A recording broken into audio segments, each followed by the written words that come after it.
Hello everyone, today's video is about the Jason Gavern fight. A few people ask about it. Someone said the other day that's where I first got well known, I guess. It was March 2016. I just beat a French fella, Fabrice Aurieng. It was pretty good actually. I'd only had 17 fights amateur and pro. And I boxed Fabrice Aurieng, and Fabrice Aurieng weren't bad at all. So I scraped by him. And then I was going to box Richard Towers for the English title at Sheffield Arena on a Kell Brook undercard. And to be honest, the Richard fight, Richard when I was a kid at Ingle Gym, one of my heroes, him and John Keaton, I admired them both so much. And then all of a sudden I'm boxing for the English title. Bit surreal really. It was surreal, and I was really nervous for it. I sparred Richard a lot. He was a big puncher. I was nervous, yeah. And I trained really hard for it actually. I trained really hard. The respect I had for him meant I got in gym and I trained hard. A couple of weeks before, I think maybe, not sure how long out it were. I don't think it was that long, so I don't think Gavern got much notice. A week or two before, Richard pulled out, and that happened the fight before when I boxed Aurieng. I meant to box a fellow called Adam McCarsh for the area title, and McCarsh pulled on the week of the fight. So when the pull happened on the what happened ended up being Gavern, I weren't sure who I was going to box, but I weren't very happy because when I boxed Aurieng, it was really hard work, and with Matchroom, there's no gimmies really. They were not going to give me a gimme. I weren't selling any tickets, and I knew it was going to be a gimme basically. So anyway, they're going to box Jason Gavern. Jason Gavern, I think he just boxed Wilder and Joshua, and it was past his sell-by date, and it was short notice, but I still thought, for a kid who's only had 18 fights, amateur and pro, I thought this is not easy. He came over fight week, the press conference. Gavin were all right. I got on with him really well to begin with.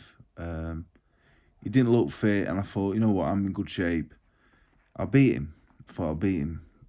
Fair enough, but I didn't realise how important experience was at the time. Which this was probably the first fight where I really realised. So fight week goes on, and to be honest, fight week I let myself down a bit. The night before I boxed Gavin, I was at the casino till 6 AM I think, and I returned to the hotel with a woman, and I was up for a few more. Well, not that long really. I was back at the hotel. Kell Brook's dad caught me getting in the lift with her about 6:15. He said, "What are you doing?" I said, "No, why? What are you doing?" Anyway, so I get to sleep about 7, and I woke up at 8:30 for breakfast. So I only slept an hour and a half, and I didn't sleep. I couldn't sleep all day then because it was fight day, so I couldn't sleep. So I only slept an hour and a half, and so anyway, I'm young at this point. I weren't that worried, to be honest. Anyway, the fight comes round, and I was in the changing room. Steffi Bull were training me at the time. I think Andy Townend was the fight before, if memory serves me right. And anyway, before you know it, I'm in the ring with him. And you know what? He's really experienced. He weren't fit, but he knew what he was doing. He was talking to me all the time. He was shouting "woo" every time I hit him.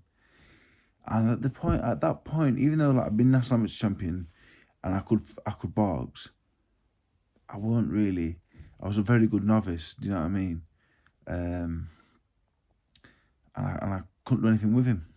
To be honest, couldn't do anything with him. He made me look stupid. Really, I looked daft.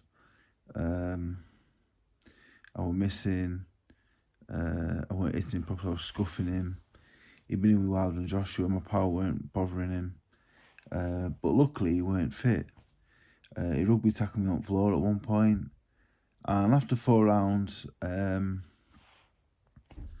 he got pulled out in the corner because he had 2 points took off about to get disqualified. If you get disqualified, I think there's a good chance you get all your purse took off you. Definitely some of it. I think they pulled him just to save his money effectively. It were meant to go 8 rounds, and I think it would have gone 8. I don't think I'd have got him out of there. So, so yeah, that was the end of it. And then after the fight, I'm back in the changing rooms, and Jason Gavin comes in the changing rooms, and he starts going, if this was however many years ago, how fit I'd have beat you easy. And at the time, I said, go fuck yourself. Do you know, Mick Marsden were there, I think Mick Marsden were there, I think he was telling me off. But I just said, look, go fuck off, not interested. But now, looking at it now, the best Jason Gavin would have beaten me at that point because Gavin was good fighter, really. And I was a novice. So you were right in hindsight. If you're watching this, you were right. He was a decent fighter, but he weren't fit and he was unprepared. So yeah, and then after I did an interview with Coogan, I lost my voice. And I just acted like a fucking lunatic. But that was me at the time. But I've always been really quiet, but a bit eccentric probably. And then, yeah, I got told pretty much after the fight, I knew I weren't going to get back on Sky after that performance. The Orieng performance, I dropped him. And the Orieng win for me at that point was a good win because, like I said, I was a novice. Beating Orieng, not many heavyweights with that experience would have beat Orieng because he was handful. But I've not set the world alight, and I knew I weren't going to get another chance in the M corner on Sky, so I ended up making a bit of noise in that interview and more so after online. And I got the White fight, but looking back at the Gavern fight, it was the first one live on Sky. Orieng was there before the televised slots on Sky. So it was my first time, prime time on Sky, and it was a stinker. It wasn't really my fault because I came to fight, I was in good shape. He just used his experience to mess me about because he weren't fit, he just wanted to get through it. But I was fit enough and strong enough to make him have to, resort to tactics that would have gotten disqualified. So I was happy. Looking back now, it's a good name to have on my record, really. He was a good fighter. And I was childish after the fight. He deserved more respect than that. He weren't fit. But now as an older campaigner myself, you'd realise maybe he was older and slower and not as good. He probably were irritated that he could have beat me years ago. But yeah, I look back at it fondly, really. I look back at it fondly. It was a mess of a fight, but my first time on Sky, a good win. What did I get paid for Jason Gavin? I think the purse was £5,000. So what would I took home from that? I'm not too sure. So it's maybe £4,000 actually, with maybe ticket commission on top. But I couldn't sell a ticket to save my life. I never used to try and sell them because I didn't really have any friends. I had family, and that was about it really. So maybe 4,000. So I might have gone home with 2.5, which I was happy with at the time. £2.5 was a lot at the time. Prior to that, I probably never took more than £1,000 home. So yeah, that's the Jason Gavin fight.